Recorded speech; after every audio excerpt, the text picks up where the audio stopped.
Terei um pouco de alívio no dia da Páscoa.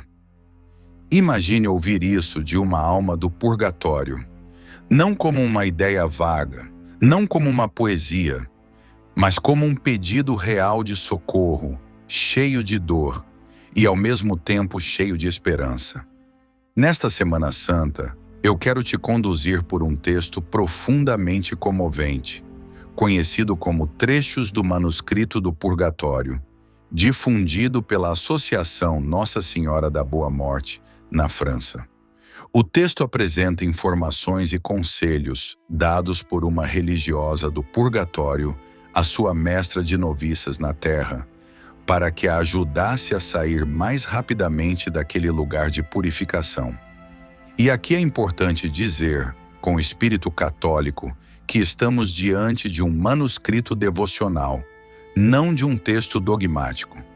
A Igreja não obriga ninguém a crer em relatos privados, mas quando eles nos levam ao essencial, podem edificar, despertar a oração e reacender a caridade pelas almas. E eu te peço que escute com o coração, porque aqui não existe curiosidade vazia, existe apelo, existe caridade, existe uma alma que sofre e pede oração. Logo no início, a alma diz assim: não tenha medo, a Senhora não me verá em meus sofrimentos. Não posso dar um sinal exterior. O bom Deus não o permitirá. Fui muito culpável. Ah, se soubesse o que sofro. Reze por mim, por favor, porque sofro extremamente em todos os lugares. Terei um pouco de alívio no dia da Páscoa. Essa frase, por si só, já deveria nos abalar. Terei um pouco de alívio no dia da Páscoa. A alma sofre, pede socorro e olha para a Páscoa com esperança. Como quem espera uma gota de misericórdia no meio do fogo da purificação. E isso muda a maneira como nós entramos nestes dias santos. Porque enquanto muitos vivem esse tempo apenas como tradição ou costume, este manuscrito nos lembra que as almas também esperam, também recebem alívio, também são ajudadas pela oração dos vivos. E então a alma começa a dar conselhos.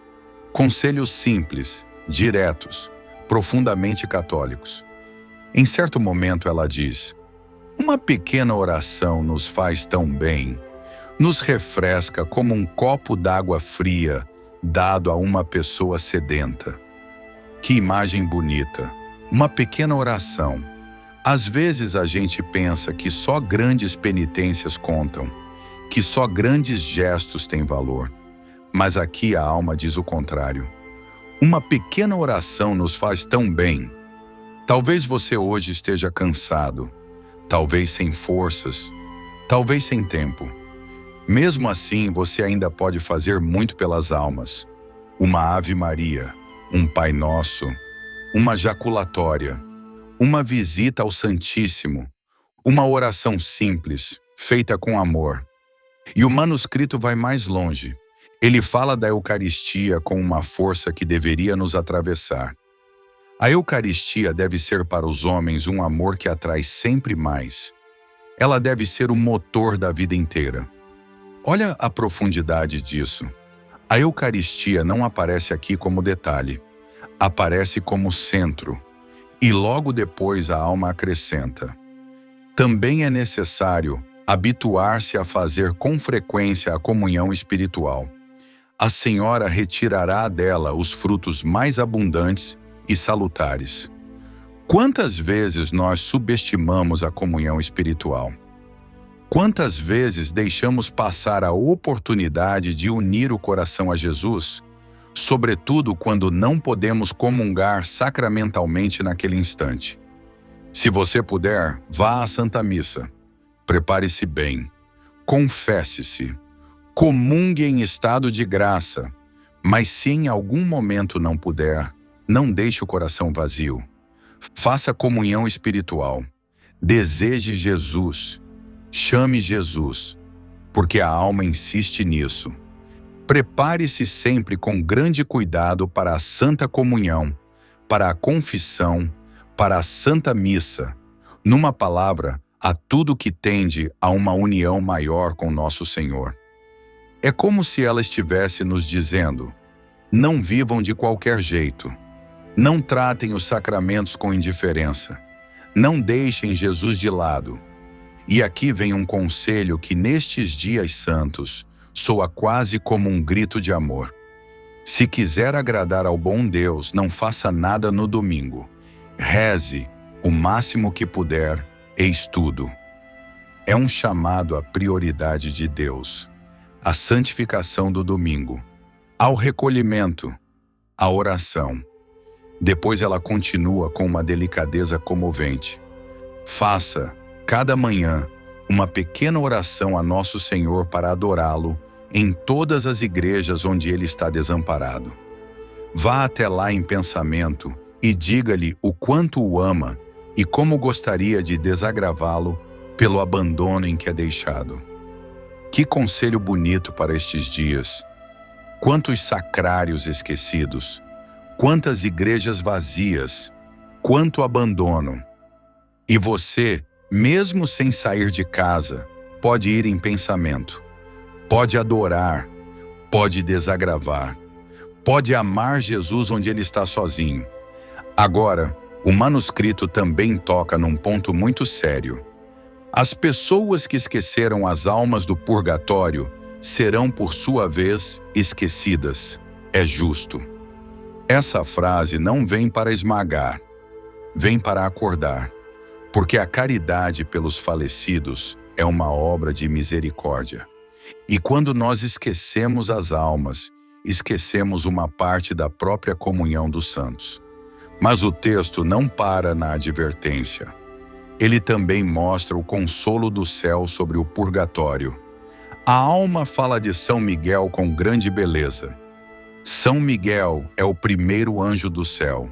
Ele está entre os serafins e vem ao purgatório buscar todas as almas que estão purificadas, porque é ele que as conduz ao céu. E depois afirma: no dia de sua festa, São Miguel veio ao purgatório e voltou ao céu com muitas almas, sobretudo aquelas que lhe tinham sido devotas durante a vida. Que imagem consoladora! São Miguel não aparece aqui como figura distante. Aparece como defensor, como condutor, como aquele que acompanha as almas até o céu. E o manuscrito também fala da Santíssima Virgem com uma doçura que toca fundo. Quanto à Santíssima Virgem, nós a vemos com seu corpo. Ela vem ao purgatório em suas festas e volta ao céu com muitas almas. Enquanto está conosco, não sofremos. Enquanto está conosco, não sofremos. Que frase! E aqui o coração católico entende. Nossa Senhora nunca abandona os seus filhos, nem mesmo na purificação. Por isso, reze o rosário. Peça a intercessão de Maria. Consagre a ela as almas do purgatório, especialmente as mais abandonadas. O manuscrito ainda traz outra frase de grande força espiritual. No purgatório, só nos beneficiamos das indulgências oferecidas pela terra na medida em que o bom Deus permite, pois não estamos mais sob o reino da misericórdia, e sim sob o reino da justiça divina. Isso nos lembra que o tempo de merecer é agora. Agora é o tempo da misericórdia. Agora é o tempo de rezar. Agora é o tempo de lucrar indulgências e oferecê-las. E há ainda um conselho muito profundo sobre o sofrimento. O meio infalível de chegar rapidamente a uma união íntima com Jesus é o amor, mas o amor unido a seus sofrimentos. Isso é lindíssimo e exigente, porque não se trata só de amar Jesus quando tudo está fácil, mas de unir-se a Ele também na cruz. E então vem uma das frases mais fortes de todo o trecho.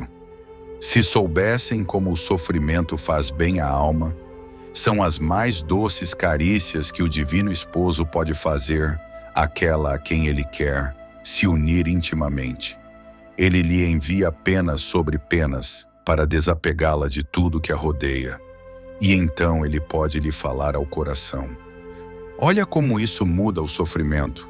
Não romantiza a dor, mas dá sentido à dor oferecida, dá valor à cruz aceita, dá fecundidade ao sofrimento unido a Jesus. E o manuscrito termina nos levantando os olhos para o céu. Vou tentar fazê-la compreender, tanto quanto possa sobre a terra, o que é o céu.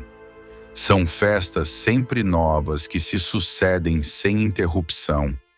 Uma felicidade sempre nova que parece nunca termos experimentado. E continua. É uma torrente de alegria que transborda sem cessar sobre todos os eleitos. O céu é sobretudo Deus amado, experimentado, saboreado. É, numa palavra, o desejo satisfeito de Deus, sem entretanto que se fique saciado. Que fechamento maravilhoso! O purgatório purifica, mas o céu espera. A dor não é a última palavra. A última palavra é Deus, é a alegria eterna, é Jesus. Como o próprio texto diz, Jesus é a verdadeira alegria da terra e a eterna alegria dos céus. Então, nestes dias santos, eu quero te deixar um apelo simples e concreto. Reze pelas almas do purgatório. Ofereça uma pequena oração. Faça uma comunhão espiritual. Visite Jesus no Santíssimo, nem que seja em pensamento. Reze o rosário. Ofereça um pequeno sofrimento. E, se puder, mande celebrar uma missa por um falecido. E me diga aqui nos comentários as iniciais de um falecido por quem você vai rezar nesta Páscoa. E se este tema tocou o seu coração, me diga também se você quer mais vídeos baseados no manuscrito do Purgatório. Se este conteúdo tocou o seu coração, inscreva-se no canal e ative as notificações. Assim, você ajuda esta missão a crescer e a levar mais espiritualidade católica fiel à doutrina da Igreja. Que Deus te abençoe e salve Maria.